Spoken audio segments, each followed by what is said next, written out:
you know that I'm super excited to talk with you, Marc. I invited you here to be part of the Men I Meet because I wanted you to share your experiences with growing up in LA, with witnessing gang violence or being, a little bit a part of that community or removed, I'm not sure, how that's affected you emotionally and mentally, as well as how that may have affected your relationships in the past with women, with your family, etc. Um, from my standpoint, I was thinking about this before we got into the conversation that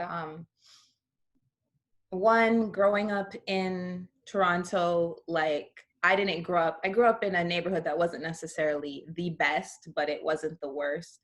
I heard of and knew that there were gangs around. I've dated in my younger days people who might have been affiliated or got caught up in selling drugs and stuff like that. And that was like my only sort of connection to that experience. So I would be like, it would be a very true statement for me to say that I'm completely ignorant to what that must feel like as a man or woman who's involved in that culture or that's, connected to it. Um, and I was thinking like what my intrigue with that, with LA and understanding like Crips and Bloods and all that stuff, like where did that come from?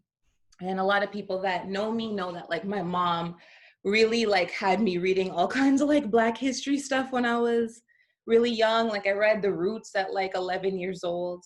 And by the time I was 14, I had already read, what was it called?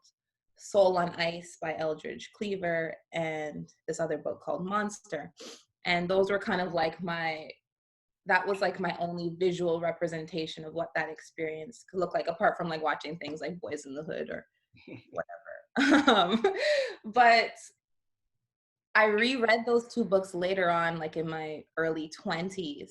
And I remember feeling like both books are written from the experience of a person in a gang.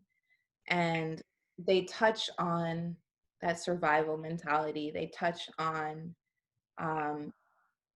it's almost weird to say that there's almost like no emotional connection to having like hurt or killed somebody because of this constant survival mode and the idea of being part of a community and a brotherhood and all of that.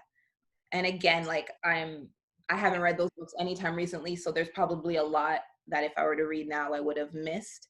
But I do remember thinking to myself, like, what does this do to someone's psyche like later on in life?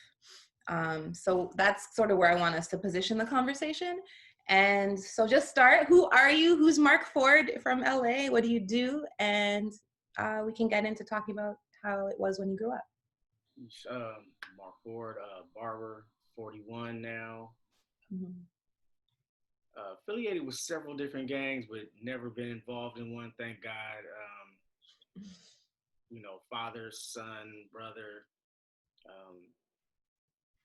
mentor, educator, I go by several titles, jerk sometimes, Yeah. I can be quite standoffish on occasions, just to have to protect myself, you just don't know where things are coming from in LA. Like we've been taught to keep our head on a swivel. Okay. Because you just do not want to get blindsided. You don't want something coming from out of left field that's just going to hit you and you not know how to deal with it or protect yourself, or you just never know here. Like things, it could be a beautiful, bright, sunny day and, 3:00 in the afternoon and boom, boom, boom, there's a drive-by. Right. Like it's just so random, like, and then the locations, and then you don't know what it's from. People's houses get shot up in the middle of the night. Like it's been some stuff, man. Growing up through the drug era in the 80s, I've been blessed enough to just have God on my side my whole life. I can honestly tell you, like, I have been protected because of the things that I've witnessed and never had to be involved in, has just proven to me his grace and power over my life. Because like I said, I have literally walked in a gate from playing basketball at the park, walked in the gate, and I hear, I mean, like, I don't even know what I heard. Like, I've never heard anything like this. Like, it sounded like a train wreck. Okay. And, you know, we walk back outside like, what's going on? Because in our neighborhood, when we hear something that's not right, we run to the problem. We don't run from the problem. Okay. So Because just pause for 1 second. Sorry. I just want like a frame of reference. Are you speaking to the past, or is this still how it is? it's still how it is. It's few and far in between, I would say now. Okay. I don't see it as much. It's not as prevalent. But, you know, in the 80s, you know, when the drugs were just getting in there, like people's minds and, you know, money and everything it was just messing stuff up and messing our communities up bad. So, um, you know, the gang turf wars, it was all money. They were the first time for young people getting money. They didn't know how to, you know, appropriately, you know, like a Jay-Z did where he worked it into a business. A lot of people here were just reckless, you know, it was just reckless. It was really, really bad. And yeah, so just one instance I can remember, like I said, we run to the problem because we know someone in our neighborhood needs our help. We Yeah. run to the problems. So I go back outside, you know, I push my younger brother behind me and my friends, and I'm like, I'm going outside to see what's going on. And Right. I mean, literally, a car ran the light. Instead of a drive-by, they chose to run the light and run over a few of my friends with the car.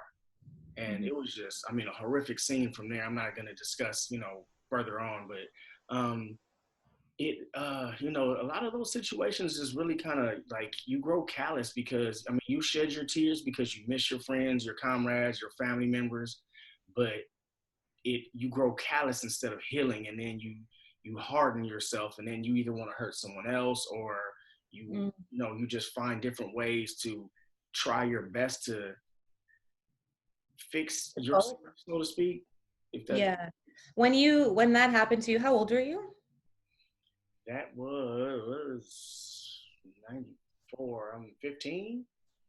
So at 15, when you saw that situation, Mm-hmm. and that was like one of your closest friends, right? By far. Yeah. When you experienced that, do you remember like what your emotions were at that Oh time? yes. Oh yes. Oh, it. Yes. I will never forget those emotions. How did you feel? That moment is so vivid in my life right now. Like, I can literally, like, if it was a movie, I can see it played out in front of me right here where we are. It was horrible. It was horrible. Like, I didn't know if he was dead or alive. You know, just the uncertainty, um, the how do I say it? Like, that feeling of hopelessness and helplessness. Like, I don't know what to do or how to help this person that I love so much get Mm-hmm. out of this. Mm-hmm. And then you've got firefighters telling you not to touch anything, and ambulance, and, you know, the news is pulling up, and then, you know, everybody's asking questions. It's just a frantic situation. And I've been in several of them. Like, Right. and like I said, by the grace of God, like, I've just missed so many of them. Like, it could have been me at any of those moments, Right. you know, or caught up in the middle of it, or just me and my oblivious self. Da da da da da. I'm skipping through the block, you know, not knowing that it's about to go down, and it does. Um, yeah. How many people do you feel like how many people did you lose to this gang violence stuff? Let me tell you like this. I was on my way to a funeral at 18, and I cried in the shower for like maybe a good 2 hours. And Take your time.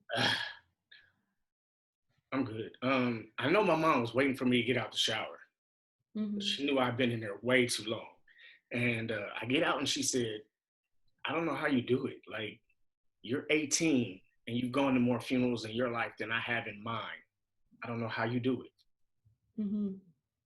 So, you know, from time to time it comes up. I'll drive by the cemetery where I've been far too many times, um, because it seems like everybody's buried in the same place here. Okay. Um, I'll drive by the cemetery and I'll just break down, or, it'll be a birthday or a anniversary of, their passing, and it'll just hit me out of nowhere on occasion. Okay. So I can't count, to be honest with you. I really can't count. It's been well over 20, well over, When, okay. Okay. well over Thank you 20. for sharing that. Yeah. Um, Having gone through so much loss in your teens, you mentioned that you grow callous. So are you saying that from an outside perspective, or did you feel, or have you felt like you've been callous? That's one, that's reflection, because now, getting older, because a lot of us don't really think we're going to make it. Like, we don't have a plan past 18 or 21. Yeah. It's like survival mode means day to day, eat or be eaten. Yeah. There is no 3-year, 5-year, 10-year plans in a survival mode. Yeah. There isn't. So, um, over the course of the years, I've been able to look back at that now and understand, like, my friends and uh, dead and alive, what we've experienced and how we've had to, like, not just filter it, but fix it, fix ourselves, because we just, pack it in a bag, shed a few tears, pour out some liquor, pack it in a bag and keep on pushing, you know? Yeah. But at Mhm. some point we got to put that down, because we don't, we never truly processed it and filtered, like, how it affected us. And I didn't even know what PTSD was. Like, to me, my grandfather was in the military, and he had, man, so many injuries. I used to help him walk with his cane and do different things. So I always thought PTSD was from war, but I didn't Right. realize we were at war in our own communities. Right. We That's witnessed exactly what it is. You're at war, so you're going to have the it, and I didn't even know same. this until my 30s. Like, Mhm. oh my goodness, like, I put that all away in my 20s because I witnessed so much in my teens. My 20s, I was just like, Coasting. just not coasting, like I said, just callous. Like, Yeah. yeah, okay, yeah, I guess for lack of a better term for myself, I would say, yeah, maybe it was. Okay. So yeah, just like I said, just grown callous and just acting like, oh, this is not a thing anymore. I've gotten away from the neighborhood. I don't have to deal with these things anymore, but it's still happening to other people, as well as it's still happening internally with me as well. I didn't realize How did it look when you say it was still happening to you internally? that. I guess just the, what I can say now, based on conversations and research, overdrive. I told myself one day, I said, I'm just gonna, be, because I've always been ambitious, but I think for me, it was overworking and underfeeling. Okay.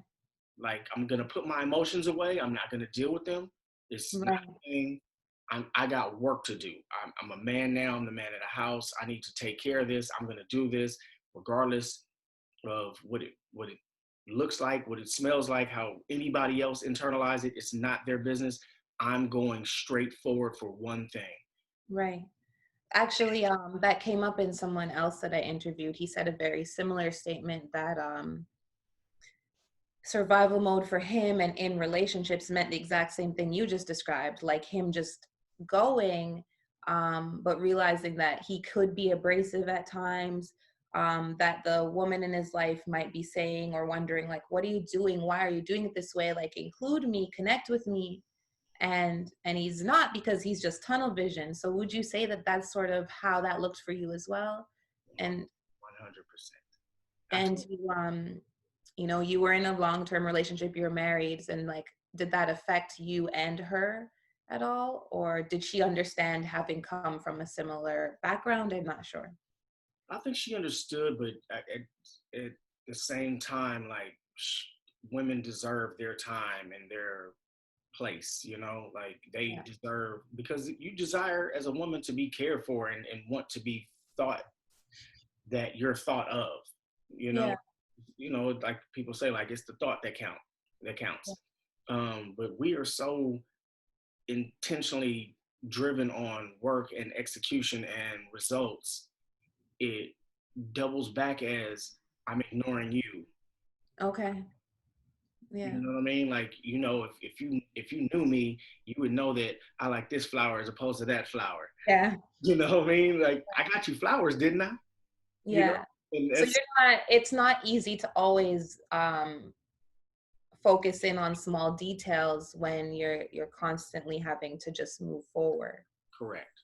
It's like, look, I got you flowers here. I'm on a mission. And I'm back here again. Um, Here's yours. Let's go. Here's yours. Let's go. And then it's like, did you even think about me?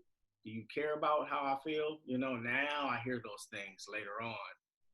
but with that being said, just focusing back on you and like loving yourself, um, wouldn't, I guess if I hear that somebody is not able to focus on small details in a relationship, it's a sign to me, and I'm not saying this is true or not, it's just that it's a sign to me that you're also not able to get to focus in on small details within yourself, like the things you love, because you're just trying to go, go, go. So in your teens, 20s, 30s, like what do you think loving yourself looked like? Loving myself in my teens, Yeah. just being a goofball, just, you know, cracking jokes with my friends, playing football, you know, Yeah. sports and books were everything to me. Like, I love reading and I love playing sports with my boys, and just movies, you know, we just play, you know, just being silly. And then we're like the one of the first generation of video game kids. So, Yeah. you know, the Atari, the Nintendos, and all that stuff was, you know, Game Boy, all that stuff was cool. So, you know, just having fun and smiling, you know.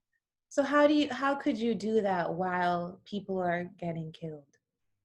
That was actually kind of like therapy, you know, like, you know, once we knew we were in the house and safe, you know, if we're on the phone cracking jokes or playing video games in the house, is 4 or 5 of us in the room, you know, playing a tournament, or, you know, playing blasting Snoop Dogg in the background, and Yeah.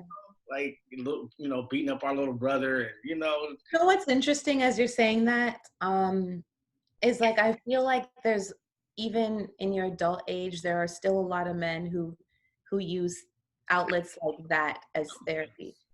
And was there ever a time after having experienced a loss or plenty of losses that you had a male mentor or big brother or somebody that you could actually dig deep with and have a conversation with, or was that just not even a thought to you? um Twofold. One, well, yes, I did. I had several, and Okay. that's the blessing, because my dad wasn't in my life, but I can honestly not complain about looking back about how God surrounded me with some amazing men. I had uncles. I had, like, my uncles on both sides of the family were amazing to me. I had basketball coaches. I had neighbors, like I said, like the big homies. We call them big homies out here. Yeah.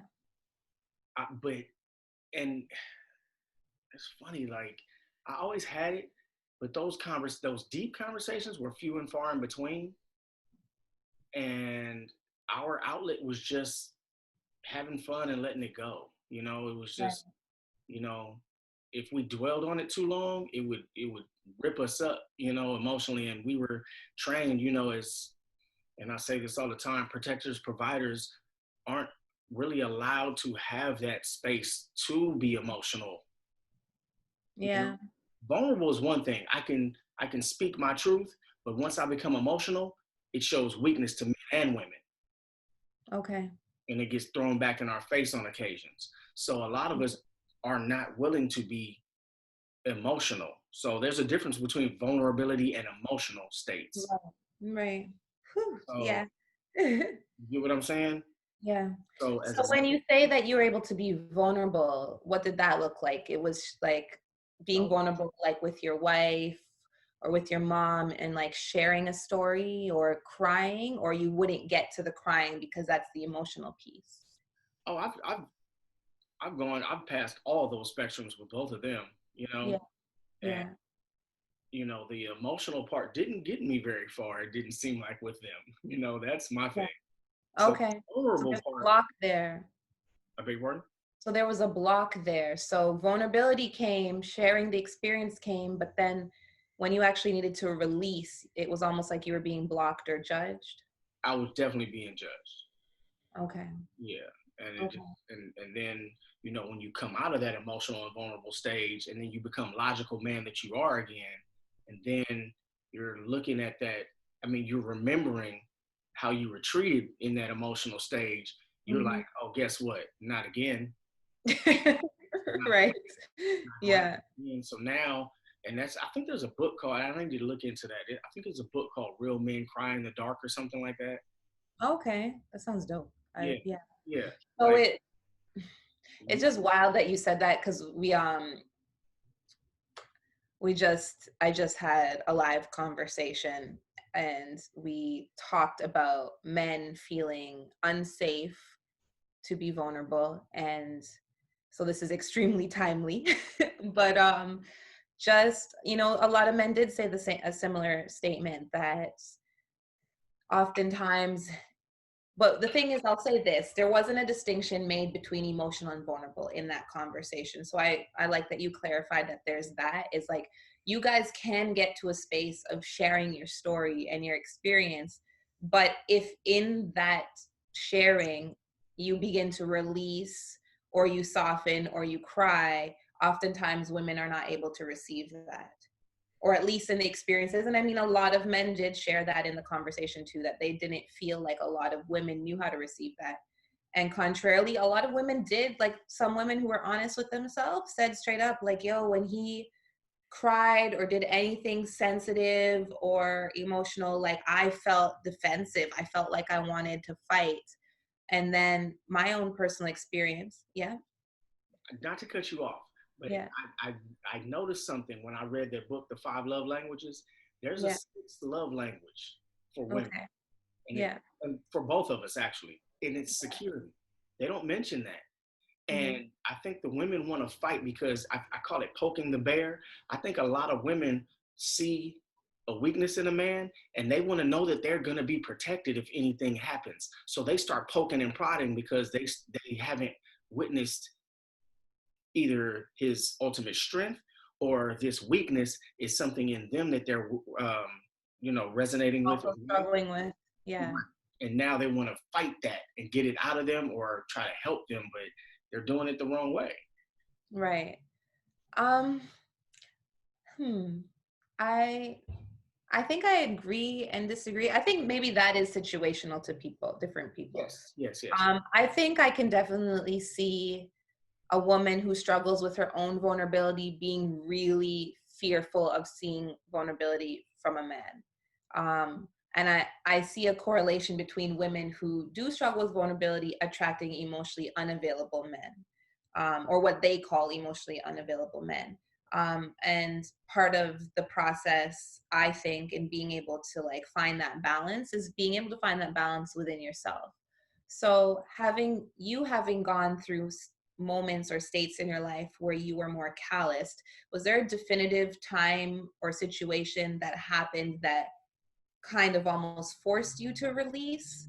Or did you just kind of wake up one day and you were like, yo, like I'm just carrying too much baggage, like I need this off of me? Like what did that look like, and how did you get to this place where you're comfortable sharing this story, where you're comfortable to cry, stuff like that?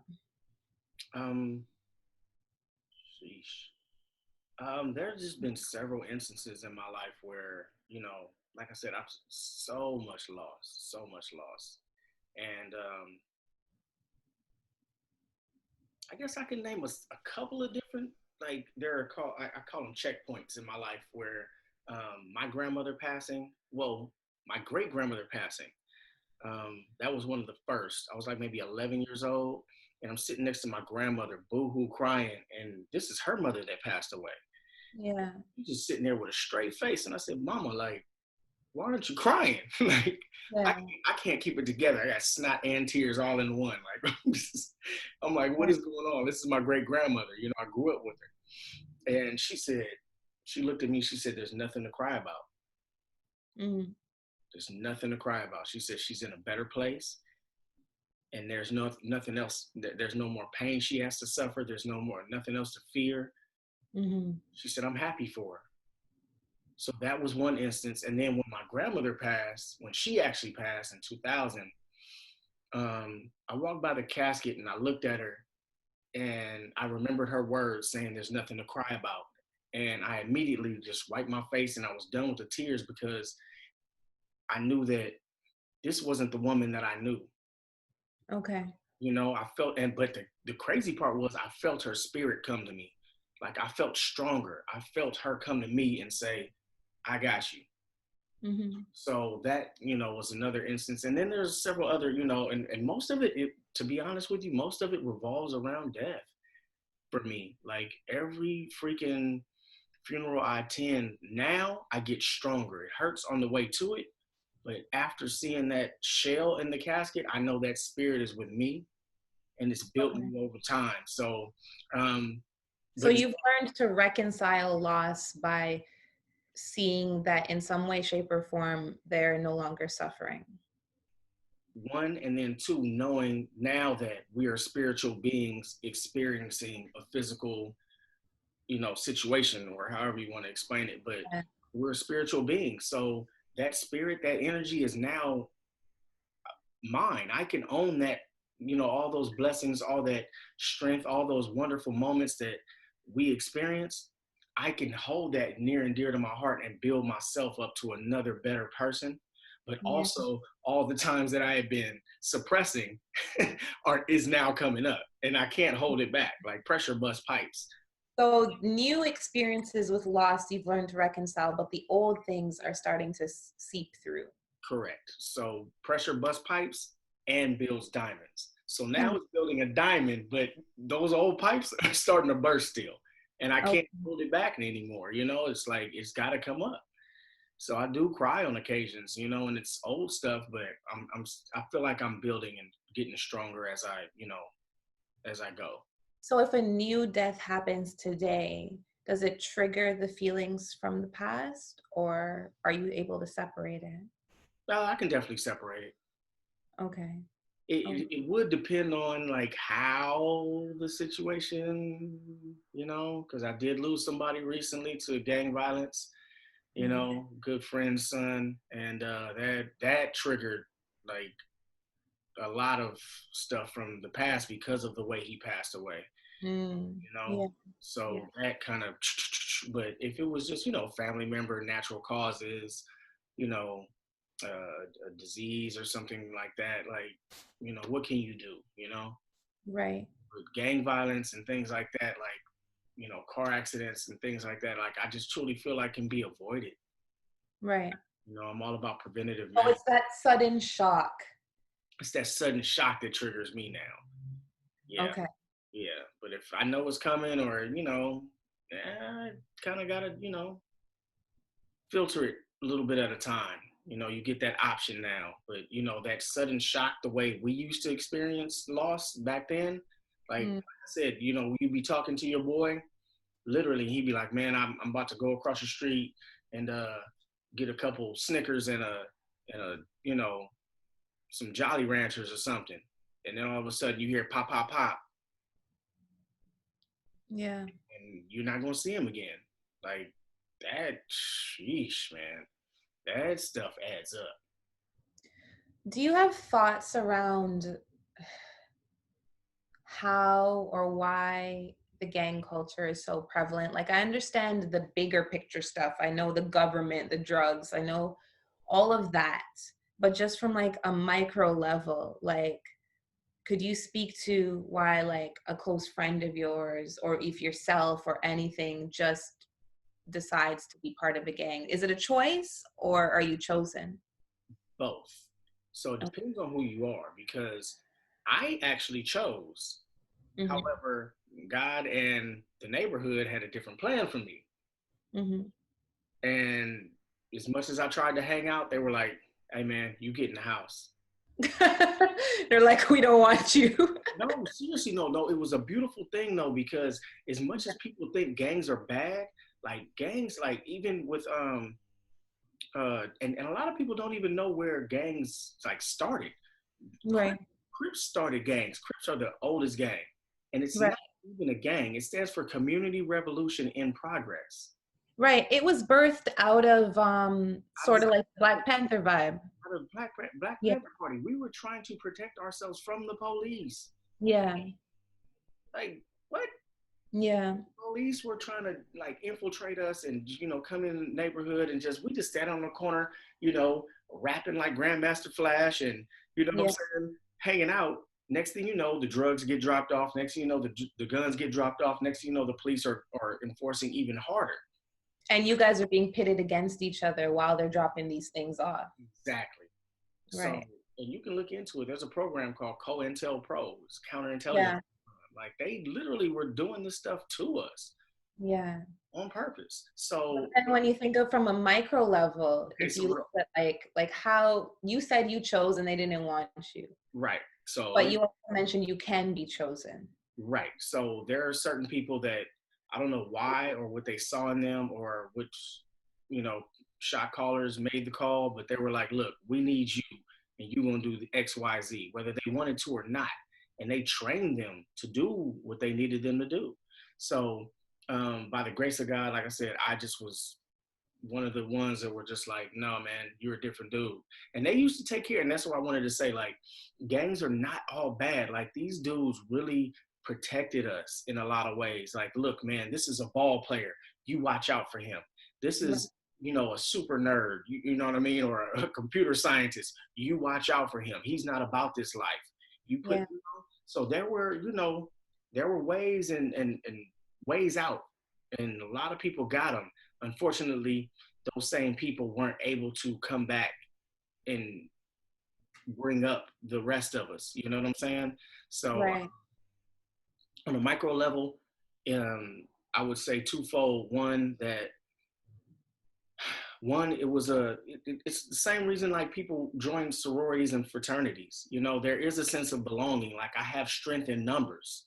Mm-hmm. I did go to a school across town and got beat up by these other people for no reason. And now I'm going to go get with my guys and then we're going to go back and handle that. Right. And then there's another thing where on a micro level, there were I guess, there were opportunities. There were opportunities there to take care of your family. Yeah. If you were robbing, if you were the thief, the gambler, the drug dealer, there are different positions you can play. Yeah.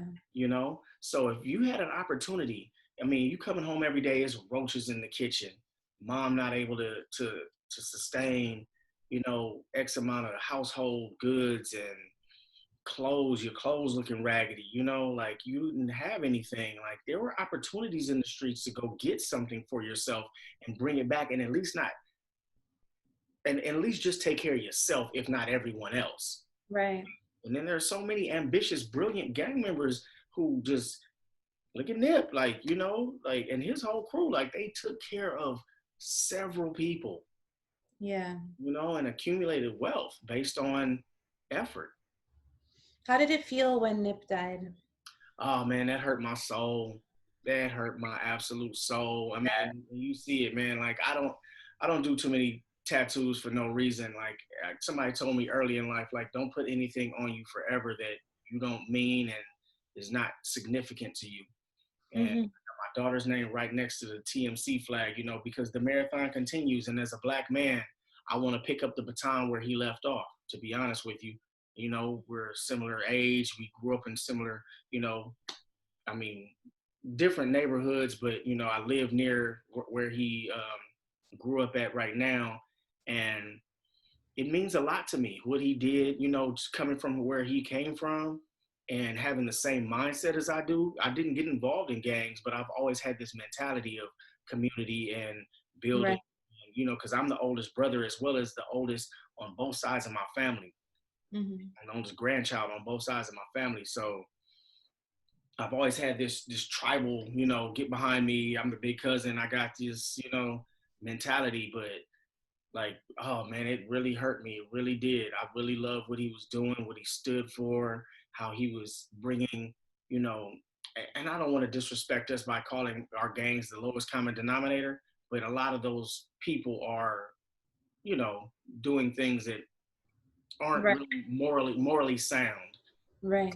What he was able to speak to, as opposed to what I'm able to speak to, is a completely different situation. And he was Right. really truly motivating and inspiring a mindset. And he was able to take his experience and transform it into something, Absolutely. And right, that he could pour back into his community. I loved it. And I'm so grateful for the opportunity to meet him and shake his hand. Like, I just, I don't idolize people like that, but I met him one time and I just told him, I was like, man, I'm playing your music in my car right now. And he was like, man, thank you, man. I Yeah. got this project coming out and I'm doing that. I said, man, I love what you're doing. I got on to you late. I'm not really into the gangbang music like that. But I said, I love what you're saying. And I love, how you're doing it. Keep up the good work. He went and got his food, came back over to me, extended his hand. And he said, love, bro. And I looked at his hand. I was like, this dude is extending love for real. Yeah. Shook his hand and was like, it's all love. Be blessed. And that was a great opportunity, and I'm grateful for the opportunity to have met him. But yeah, it really, really tore me up, man, for a long while. And I'm still like, on occasions, like really, really, Really that. yeah, yeah, yeah. That was tough. That was a tough loss for the city. I mean, you can feel the air come out of the city, like literally. I was sitting here, because like I said, I don't live far. I'm sitting on this exact couch and I could hear the ambulances and the fire, the helicopters I could just hear it flying by me, and on my phone is going off like crazy. And I'm like, no, Yeah. this is not happening right now. So what do you say is like your coping or healing process, especially when someone just suddenly does pass and your phone is going off and all of that? Do you address it in the moment and just ride with it, or do you have a process for yourself? That's a great question. So I definitely don't process it in the moment. Yeah. I immediately grow callous. Like, no. Like when the text came to me for Nip and Kobe, Yeah. like my phone is going off, like phone calls, texts, because they know how I love them dudes. All my friends know. Yeah. I love it and have nothing but respect, and shape and model my own mindset and focus towards how they, operate. Mm-hmm. My phone's going off left and right, and all I could say was no. Yeah. No. Like, I'm blocking it. Like, no, no, no, no, no, no, no. Yeah. This didn't happen. This isn't true. I don't believe you. I'm not here for it. No. Mm-hmm. Like, when Nip died, I had no choice but to deal with it, because I had no choice but to deal with it. And it was so close to home. Literally blocks away. Like, Yeah. literally. So that was tough for me. And he was just getting on a roll too, Like, it was different with Kobe. Like, he had his career, he finished. I got to, come to terms with the fact that I'm not gonna see, that mentality and that drive. I can always go back to it. And I'll get to Kobe in a second. But Nipsey, it felt like, that was triggering for me, because like back in the day, like, it was just snatched from me. Paid my respects, through tattoos and whatnot, and I would bump into friends of his that I knew that were, all money in, or different parts of his crew or whatnot, and I would just, let them know how much he meant to me as well, because I know that means a lot to them. So, yeah, that one was tough, but yeah, and then Kobe was different. Like, Kobe, like, growing up, being the same age, our daughters were the same age, are the same age, I'm a coach, he's a coach. Like, that was different. So me, I told myself, I'm not going to deal with these. Like, immediately when I heard it, I had to find out if it was true first, because it's all this fake news out here these days. Yeah. Googling, and I didn't find anything. And I'm, just finding different information, like something wasn't right. So I took my time. And then the next morning I told myself, I'm giving myself a year. I said, I'm not going to deal with this for a whole year. Like, I'll let a little bit out at a time, because if I truly let go right now, the way I am, like I said, like, just growing up in LA, just seeing Kobe, do his thing. And then, like, something bothered me the next day. one of my friends called me and he said, I just wanted to check on you because I see the Kobe in you. Okay. And that really like, Messed you. Mm-hmm. I was like, oh yeah. Like, Yeah. okay, I'm giving myself a whole year to deal with this one. I'm already emotional as it is about losing certain people and, you know, the things affecting the city. But for someone to recognize that same greatness in that I saw in someone else in me, I obviously did the right things, but like, what does that equate to for me and my daughter? And how does Okay. that affect others, you know? And Mm-hmm. that kind of really, so a little bit at a time, like, you know, I'm just now starting to watch some Kobe highlights. You know, that's part of my tribute. And then a little bit at a time, like maybe another 6 months out, I'll start watching some of the tributes from what people were saying about him, you know, people closest to him. Cause I can't imagine, I did only watch one person was Jerry West, the guy So who, you're basically learning to filter how you cope.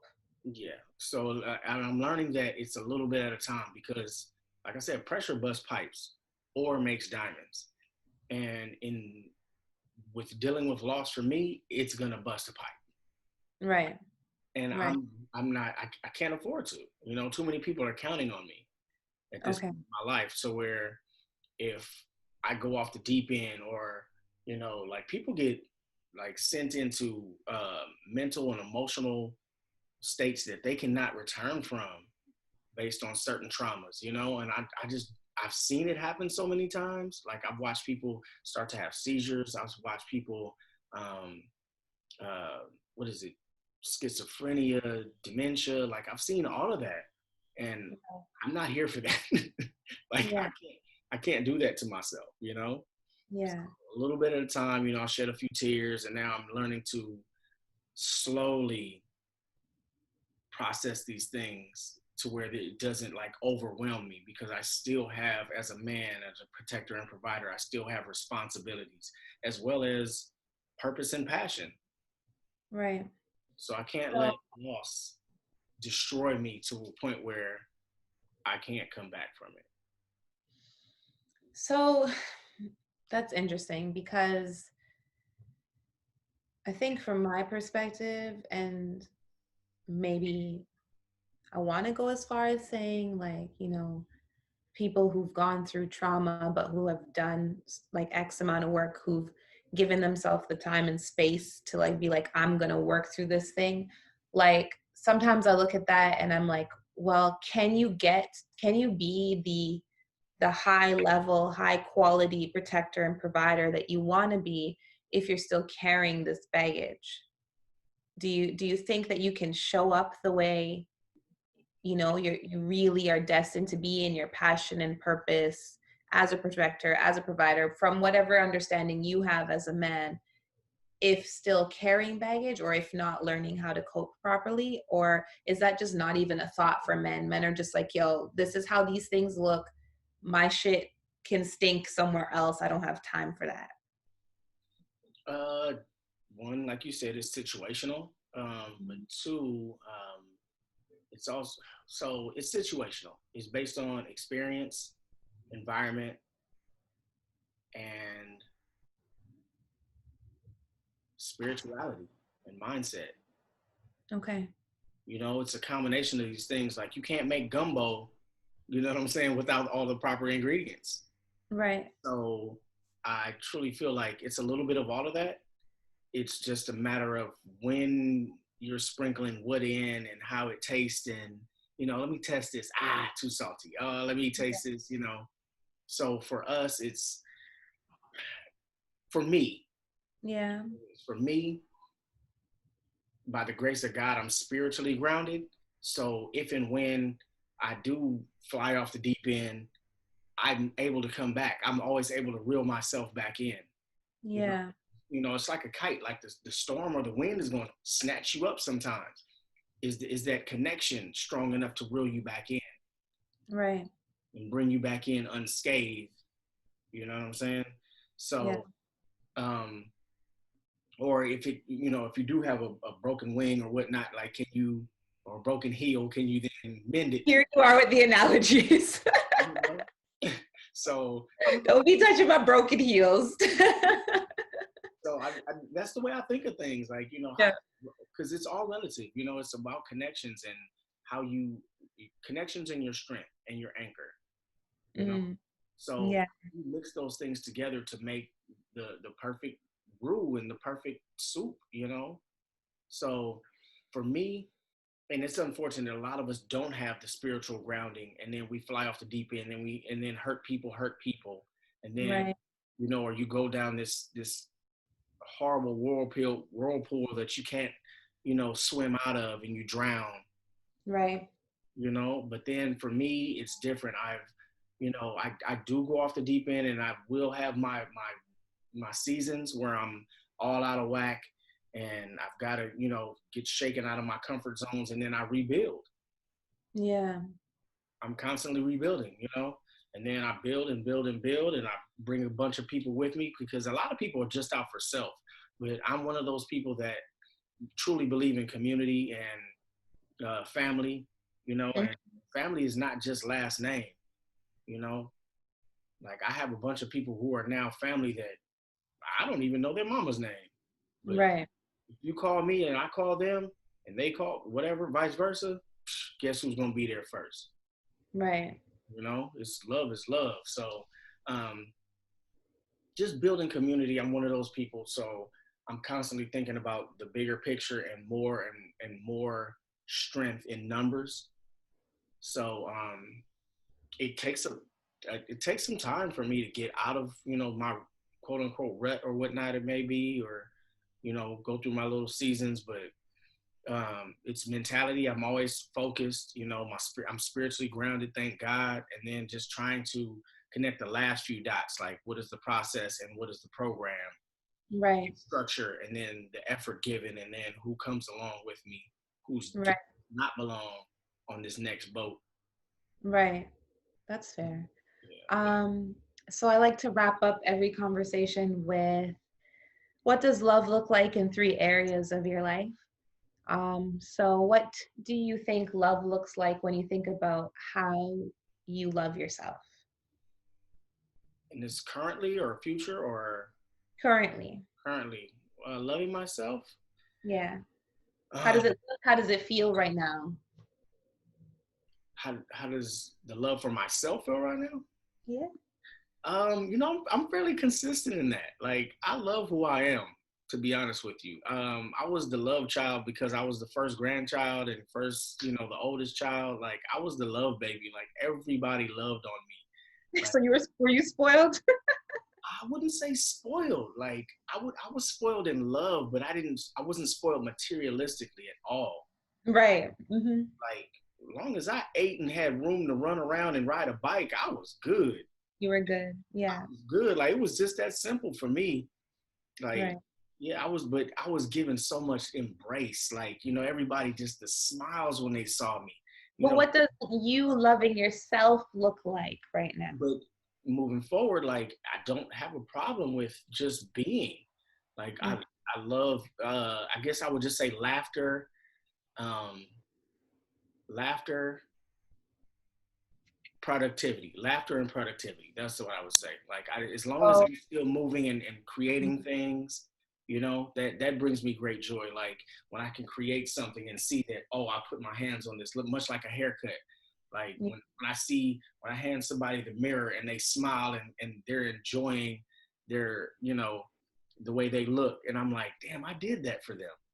Right. When I Right. write a paper or a poem, or help my daughter with something, and they're grateful. Even when I coach her team and we win a game or lose a game, or I embrace them, that The those things that make you feel like your tank is being fulfilled. absolutely, that pours back into me, like, because I know what I put into things, but the validation really pours back into me. Like, it's exponential. Like, when I have a parent text me like, thank you so much, I wouldn't know where my child would be without you. You've given her so much confidence that now she's made the all-star team. And I'm like, Right.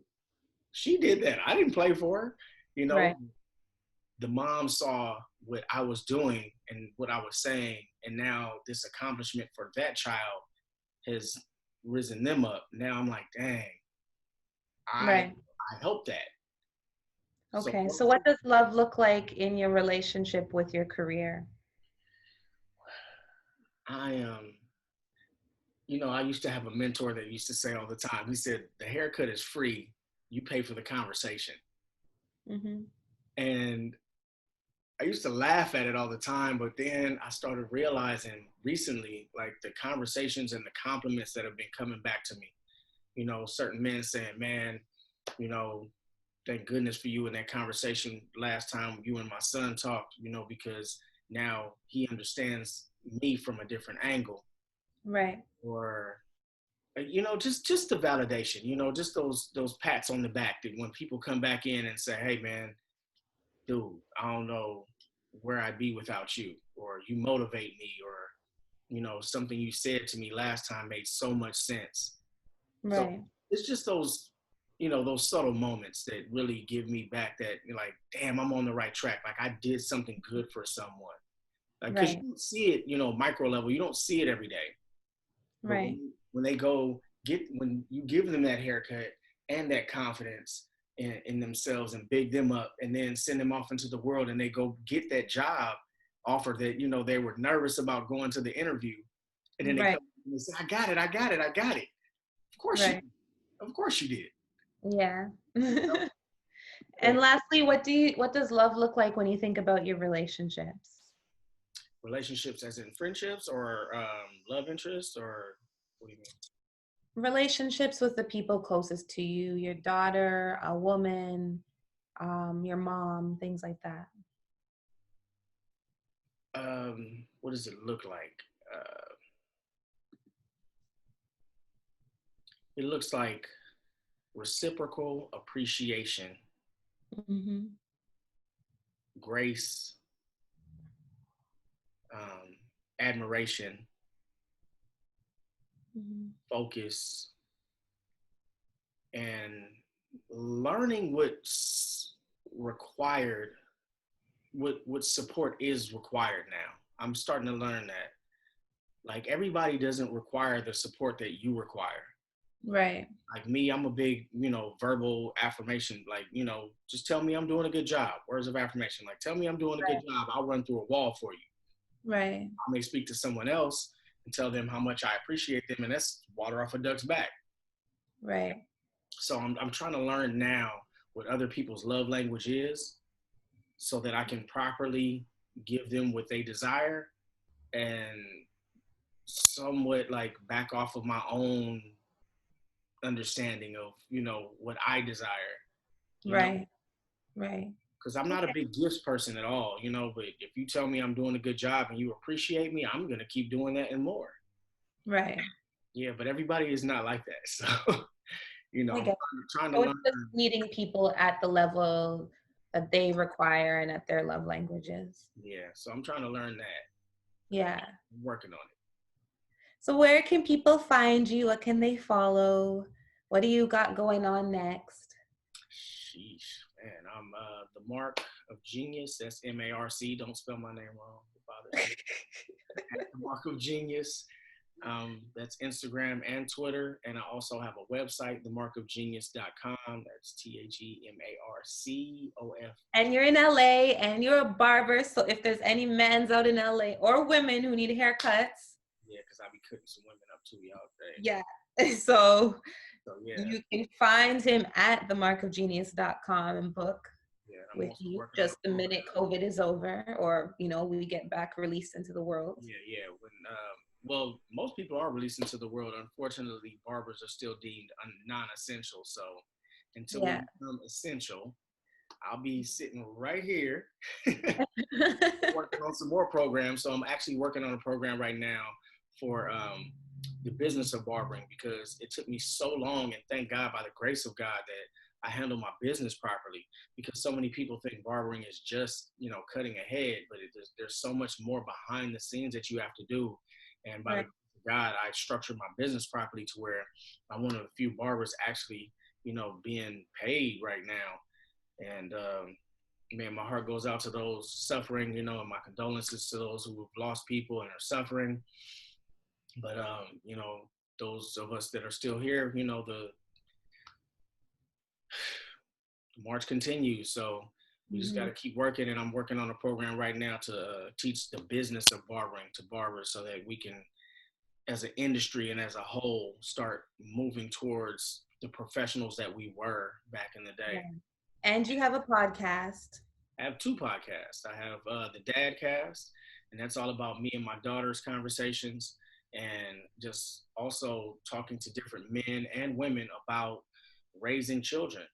You know, it's Right. important that we, you know, iron sharpens iron is a very big thing. So you can find me on all the platforms: iTunes, Spotify, and you name it, several others, um, as well as Anchor. Yeah. So you can find me at the Dadcast. That's one word, Dadcast. And it's just about conversations about being a father. And then the other one I have is called Chopping the Biz. That's no G, Chopping the Biz.